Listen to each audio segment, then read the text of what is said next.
taken up some of the space where the 2.5-inch hard drive resided. And now we have our 54-watt battery.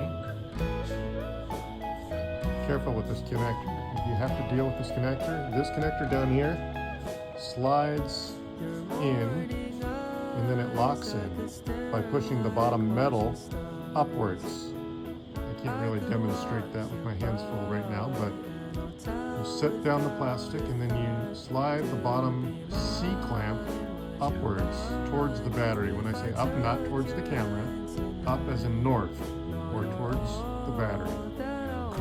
That took me a few minutes to figure out. And then of course this is the more traditional connector where it connects to the motherboard. And of course we now no longer have the connector for the HDD right there.